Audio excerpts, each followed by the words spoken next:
जय महाराष्ट्र। मालेगावमध्ये एका 3.5 वर्षाच्या चिमुकलीवरती बलात्कार झाला, अत्याचार झाले आणि तिचा दगडाने ठेचून खून करण्यात आला।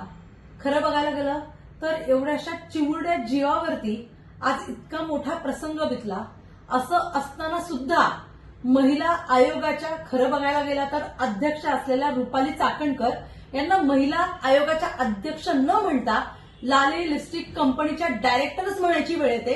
कारण फक्त शाब्दिक एखादी प्रतिक्रिया देणं, त्याच्यावरती 4 शब्द बोलणं म्हणजे महिला आयोगाचं काम नाही। आज मालेगावमध्ये घडलेल्या घटनेमुळे सगळीकडेच हळहळ व्यक्त होतीये, प्रचंड संताप लोकांच्या मनात आहे। अनेक आंदोलक रस्त्यावर उतरलेले आहेत, निदर्शनं करतायत। आज कोर्टावरती लोक चाल करून गेलेली आहेत, मात्र महिला आयोगाच्या रुपाली चाकणकर यांना त्या कुटुंबियांना भेटण्यासाठी वेळ नाहीये। केवळ त्यांना वेळ आहे ते अजित पवार आणि सुनील तटकरे यांच्या दौऱ्यांच्या पाठीमागे फिरण्यासाठी त्यांना वेळ आहे। यासाठी महिला आयोग नक्कीच नाहीये आणि याबद्दल महिलांमध्ये प्रचंड संताप आहे। खरं बघायला गेलं तर या घटनेमुळे पुन्हा एकदा कायदे किती कमकुवत आहेत, कायद्याची भीती या नराधमांना कशी नाहीये हे पुन्हा पुन्हा सिद्ध होत आहे। त्यासाठीच कायदे कडक करणं गरजेचं आहे।